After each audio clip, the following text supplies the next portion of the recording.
Good morning, children. I think after your holidays, you're back again and almost you're busy with your classes since a week. So glad to see you all back from 7th grade and now you're going to 8th grade. So in this sessions of our 8th grade history and civics, now let us begin our lessons with civics. Now we'll be finishing civics chapters in the beginning and later we'll go for these history sessions. So in the civics, firstly, we are going to start with the Union Legislature. So the chapter Union Legislature. Okay. So what do you mean by union here? So union means the central government, right? And legislature means the law-making organ. So the central law-making organ. So what is it? And that we are going to discuss in our today's class. So union legislature means union here means the central government and legislature means the law-making process or the law-making organ. So here in the central government, which institution will make the laws? So that we are going to study in this chapter. So let us start our chapter. So if you look at the slide here, so before understanding what is union legislature and all, let us have a brief introduction here.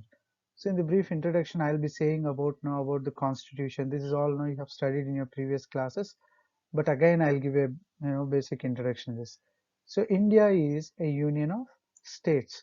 So if you look at the map here, India is nothing but a group of states. So like Rajasthan, Maharashtra, Karnataka, Telangana, these are all the states which formed together, like a country named India. I mean, like it is not that these states have come together and formed a nation, but they're all the indestructible units of our country. So India is a group of states like this. You can never call, one place as, India. So all this will together be referred as India. And our constitution has made a certain provision for governments to function, so which is the government is at two levels. One is at the central level and another is at the state level. So the central government will function from Delhi and every state will have their own state governments. See here, every state, Karnataka, it is having its own state government with its chief minister. Andhra, it has its own government with its chief minister. And central government, which is functioning from Delhi, will have prime minister as its head and his ministers, right? So that is about the central government. In India, there is one central government and state government at each for each state. And we have the parliamentary system of government. See, generally there are two systems of government. One is presidential system of government, another is parliamentary system of governance. So in presidential system of governance, it is, for example, if you want to understand, it is America. If you look at America, president will be the head of the nation and he will be functioning very actively and he is the active head of the nation. If you look at India, countries like India, they have parliamentary system of government where the parliament plays a very important role. So it is not the president like America. Here the parliament plays an important role in the functioning of the government. And this parliament, if you look at the picture here, this is the picture of our parliament, and the parliament will function effectively through three organs. One is the legislature, and sorry, not parliament. In parliamentary system of governments or governance, we have three organs. The constitution has created three institutions like this: legislature, executive, and judiciary. In the legislative wing, parliament will be functioning. In the executive wing, being president as the head of the executive throughout the country, it will function under his leadership, and judicial will function under the leadership of the Supreme Court. And in this chapter, we are going to read about the legislature.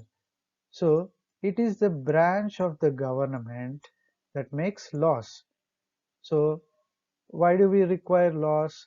To regulate and for the smooth administration of this country, we require laws and regulations.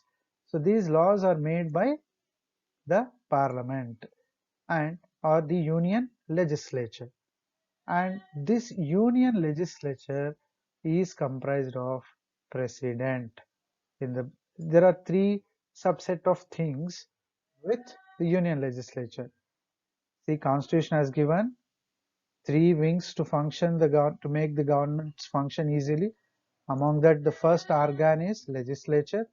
Legislature will make laws, and this union legislature, what is it composed of, or what is it comprised of? It comprised of president and two houses of parliament. So at one end president will be there, and the other end two houses of parliament will be there. So you know these two houses of people. One is Lok Sabha, or the House of People, Rajya Sabha, or the Council of States. And the members of these two houses are called members of Parliament. So people who get elected to this two houses of Parliament called Lok Sabha and Rajya Sabha, they are called MPs or Member of Parliaments. They are Parliament members. So let us see what is this. You know, before that, let me say, President is part of Parliament, but he will never go and sit in the Parliament and involve in lawmaking. He will be just whenever the both houses of Parliament they make bills, and these bills will be sent to President, and President will give only his signature.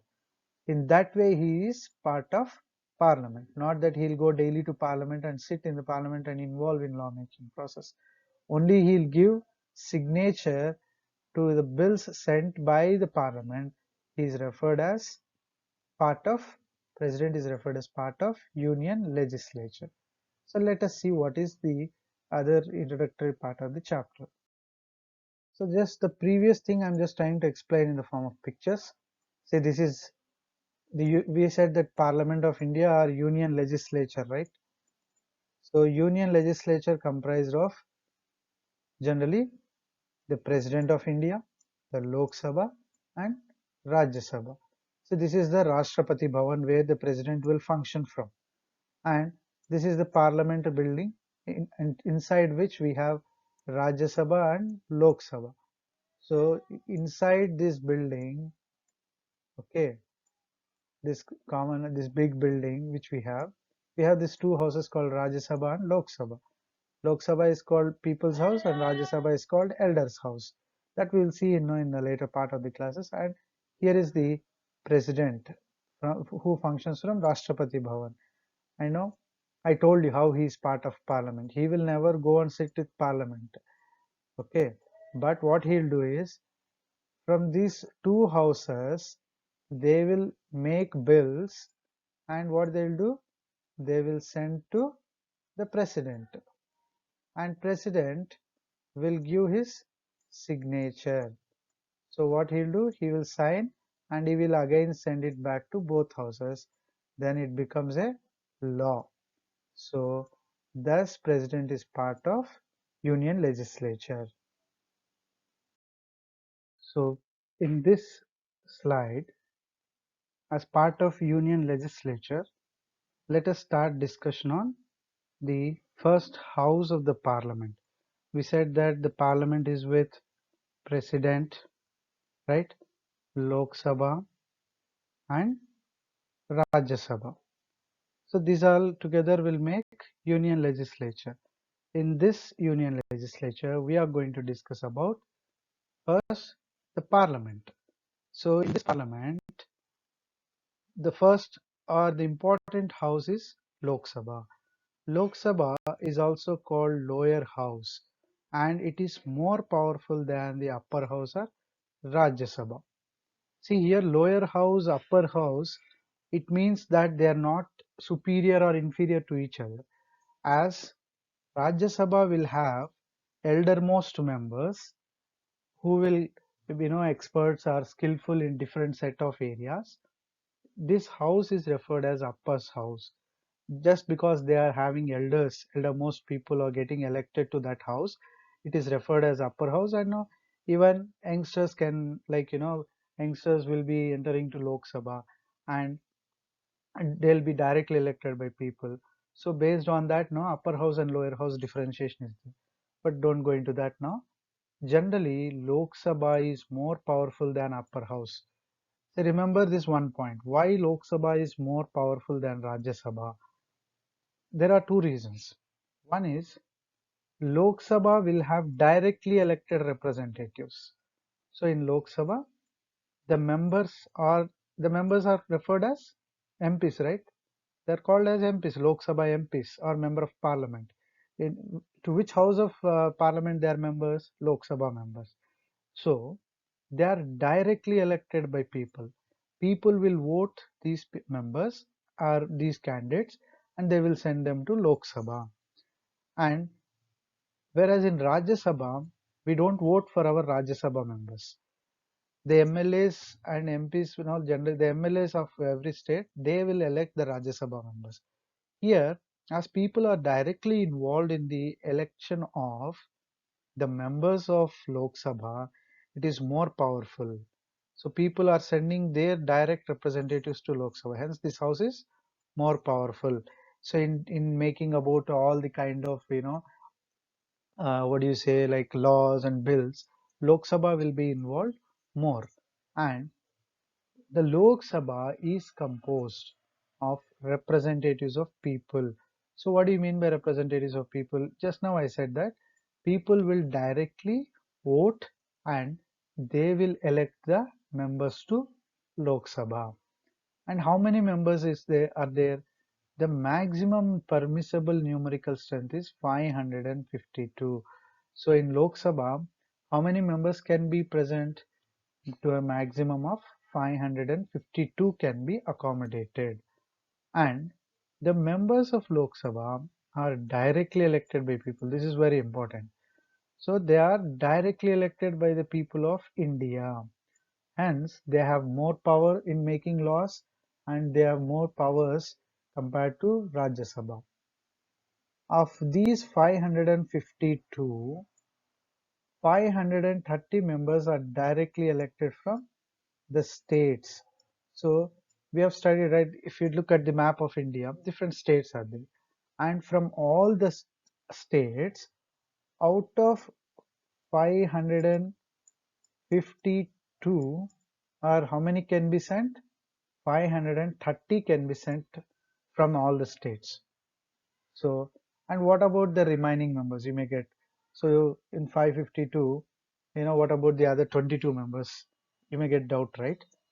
530 can be directly selected from or elected from the states. So remaining 22 is there, right? For 552 to get accommodated. So from where they'll get elected? From them. See, 530 are already getting elected directly now. People will vote for them and they will send them. The 20 members will be taken from union territories. So what is this union territory? See, to understand the word union territory, you should go to the time of independence. When our independence was given, there were some areas having certain, the constitution, when it was made, it has prescribed some, uh, qualifications for a place to become a state.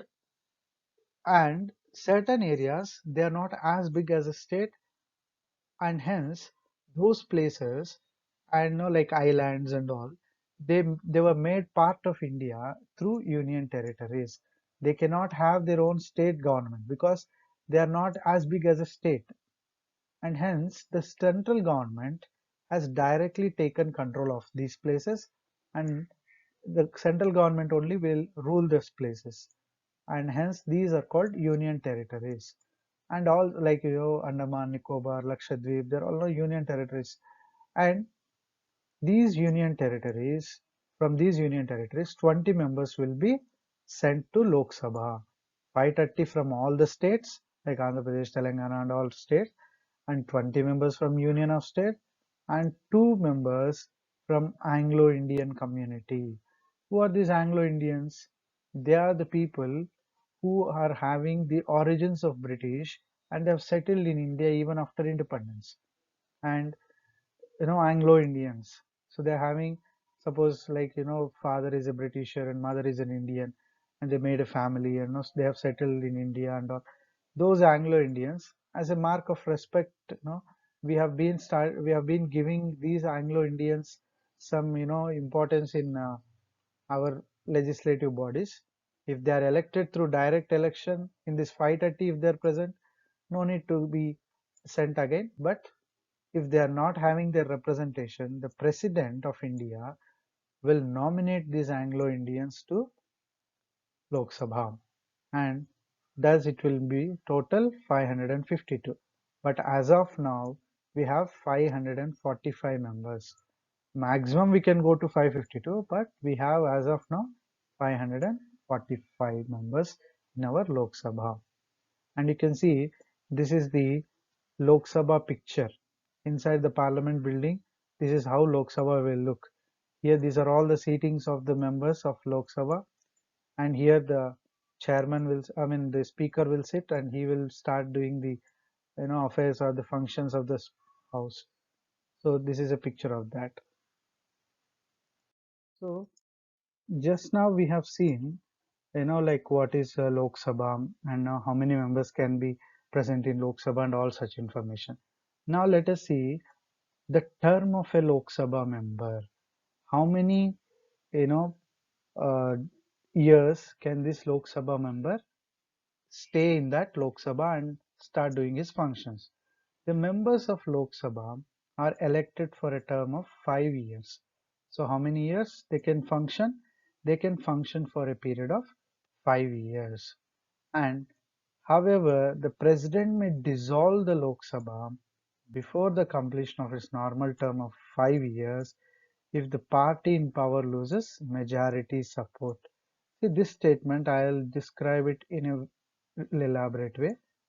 See, generally what happens is elections will occur, and one party will, that party which got maximum number of, MPs in Lok Sabha will form government, and this maximum number of MPs will be forming government. I said elections occur, the party which got more number of MPs will form the government, and generally, and these members who are part of the government will be, generally the members will be responsible for the formation of government due to their majority in house.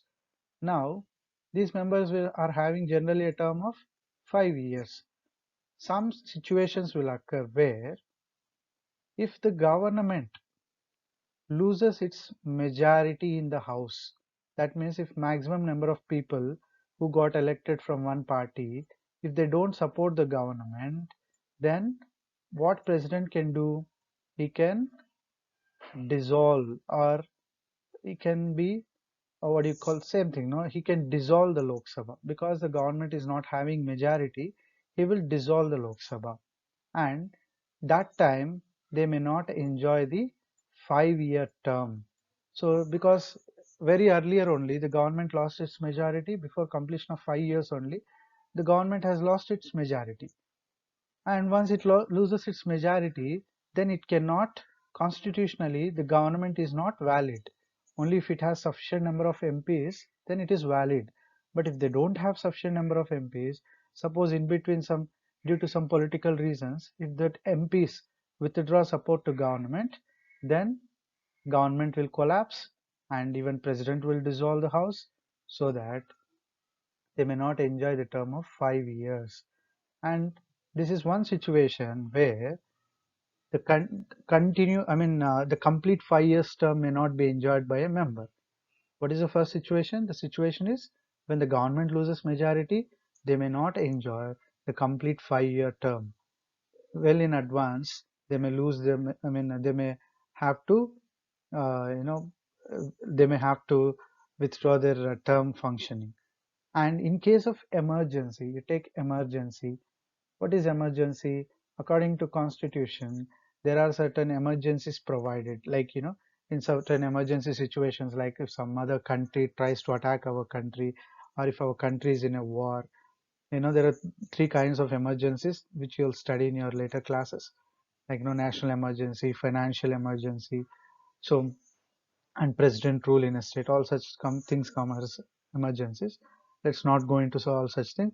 But whenever there is an emergency in the country, national emergency, suppose if there is a country attacking us and we have to go on a war, and the government needs to take control of the entire country. So during such situations, national emergency will be declared and central government becomes more powerful. And during such situations, if emergency is in operation, for example, I said government will be elected, it will function for 5 years. At the end of the fifth year, elections have to occur. But if emergency came, if emergency is there in country at the end of the fifth year, then they cannot go for elections, right? Because already there is a situation of emergency. During such situations, president can extend the term of Lok Sabha to 1 year. That means generally it is 5 years, and generally it is 5 years, and during emergency it can extend it up to one more year. So, like, it will go up to 6 years. The Lok Sabha can be extended because during emergency we cannot we cannot conduct elections and all such mechanisms. So that is about the term. And in the picture you can see these are all the number of Lok Sabhas got elected from year 1950 and all. So how many members of MPs are elected and all such information, statistical information. So first, second, third, fourth, fifth Lok Sabha, sixth Lok Sabha. So like that, there are many Lok Sabhas. And elections. For the purpose of election, the entire country is divided into constituencies. So here, what are constituencies? To conduct elections for Lok Sabha, the Election Commission has divided the entire country into constituencies. To understand this word constituencies, I'm showing you an example here in the slide. See, this is one constituency. This is called Rajampet constituency. This is constituency of Lok Sabha. In this Rajampet constituency, see, Rajampet is in Kadapa district.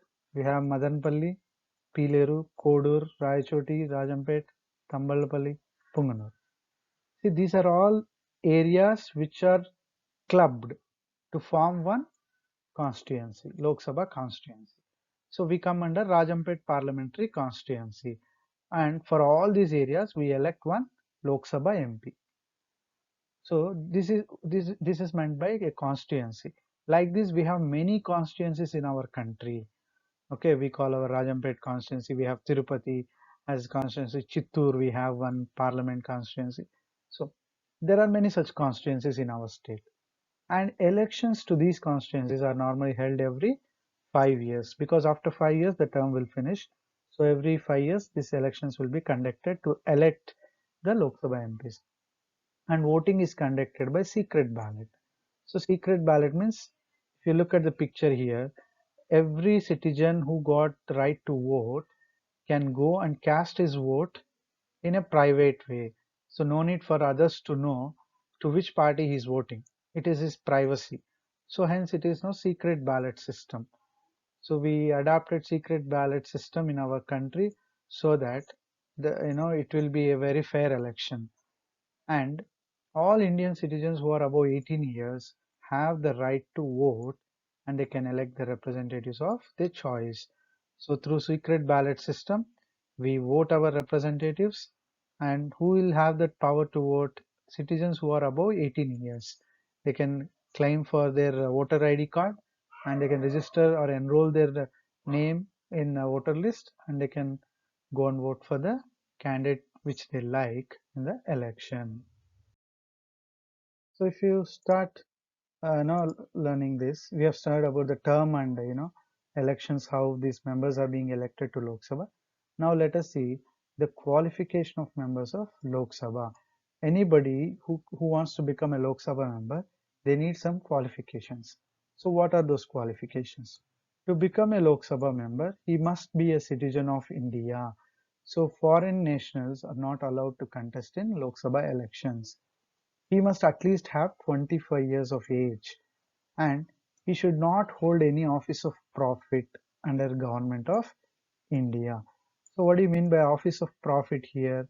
That means he must not be in service to any government agency or no, in government sector and public sector undertakings in any way. Okay, he should not be a government employee, or no, he should not be getting any benefits from the government like salary in such ways. So he must be a person who should not hold any office of profit under government of India, and he should possess sound mental health. That means mentally he should be very healthy, and no, only those people will be allowed to contest the elections. And he should not be a proclaimed criminal, insolvent, or bankrupt. So that means criminal in the sense there must not be any proved criminal cases against the person. There might be criminal cases, but it should not be proved in courts. If they are proved in courts, they are not eligible to contest in elections. And insolvent or bankrupt. That means he might have taken, the person who wants to contest must not be an insolvent or bankrupt. That means they should not have taken no, they might have taken loans and all from banks, but they should have not cheated banks by not repaying them and all. They should have properly paid the loans. And if they have such things called bankruptcy, that means if they have cheated the banks, or if they have not paid their loans to banks, such people are not, such financially problematic people who have created problems to banks and all, they are not allowed to contest in the members, I mean to Lok Sabha. So this is about the qualification of the members. So we are learning about the Lok Sabha.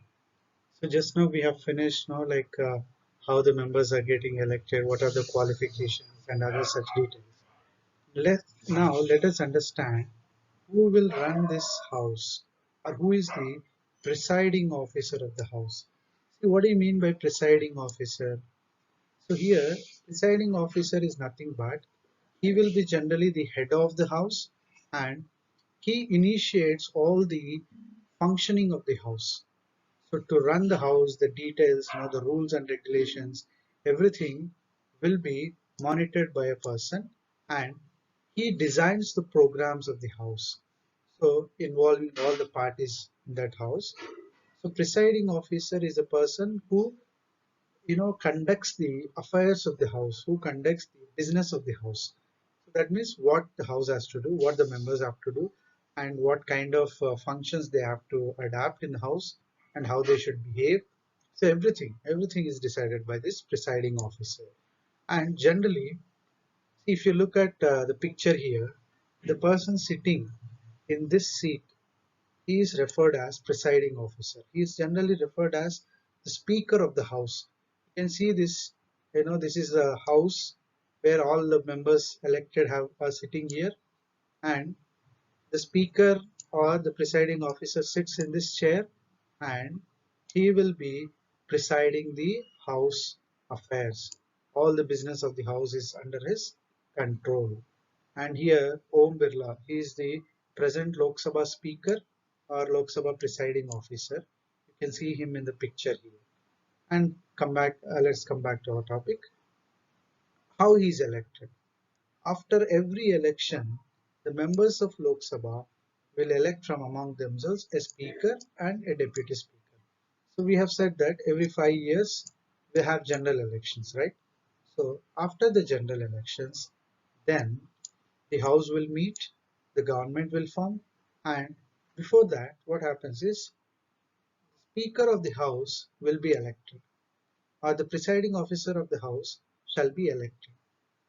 The party which got majority votes, and which is eligible to form a government, will among themselves, the MPs of the party which got majority in the elections, among themselves, they will elect the speaker.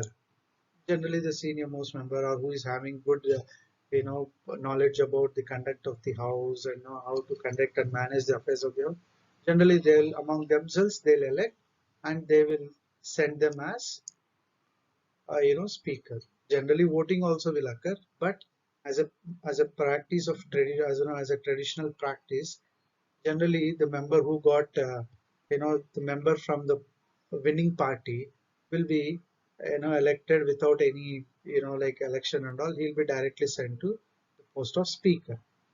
So finally, what you have to understand here is from among themselves. That means after a general election, the members who the party which got majority, the MPs among themselves, they will elect the speaker and deputy speaker. So what is this deputy speaker? I will discuss this at the end of the slide. The speaker presides over the proceedings of the Lok Sabha and maintains order in the House. So proceedings of the Lok Sabha. What do you mean by proceedings here? So once these members come to House, what are their duties? What is their job to do? I know that you'll study in higher classes, especially in your 10th grade. You're going to study in detail about what are the proceedings of Lok Sabha and all. So all such details, what is the beginning hour they have to do, later what topics they have to take up, how long the session should take up, all such things are called proceedings, and how long the session should go, and all such things. So all such things will be regulated and conducted by the speaker, and he also maintains order in the house. During such proceedings being conducted by speaker, there might be sometimes no disorder. Members will be fighting on various issues. Fighting in the sense not physical fight, but no verbal fight. Like they'll be having a heated discussion on several topics. No government, opposition parties. They'll be having a lot of discussions and debates.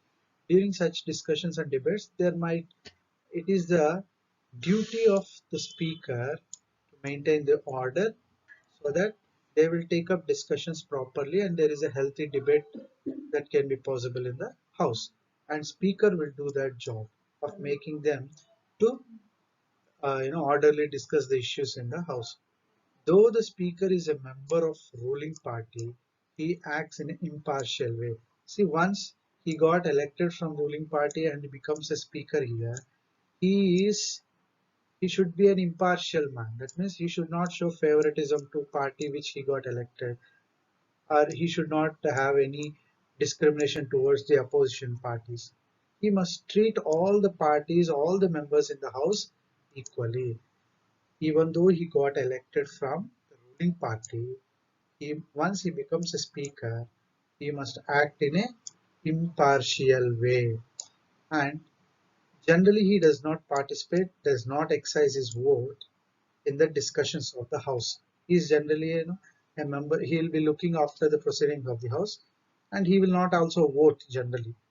But when there is a tie, whenever there is a tie, see, to explain this tie, you have to understand one thing. Generally, government will introduce some bills in the house, and because of the majority, they can pass the bills as majority members support. No, every bill has to undergo voting also. The last phase in the house is voting. When they go undergo voting, as the ruling party has majority members, they will they will vote and the bills pass, and then they'll be sent to the other house. So here, during such voting process, generally the government will pass the bill so easily, even in during voting. But in case if it is a tie, during such situations, speaker also will cast his vote and he will help one side to win. So it is obvious that he will vote for the ruling party. Only when there is a tie. Tie will not arise over the voting of bills because majority are with the government. And in case of illness or absence of the speaker, the deputy speaker takes over the charge. So due to reasons like illness, I know there might be other works for the speaker. So he might not be present in the house to conduct the affairs. In such situations, Deputy Speaker will take over the charge of a speaker, and Deputy Speaker will perform all the functions of speaker when he is in the chair.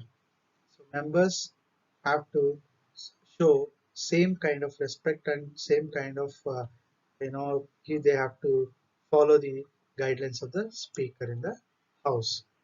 So this is about the presiding officer of the Lok Sabha. He is also referred as Speaker of the House.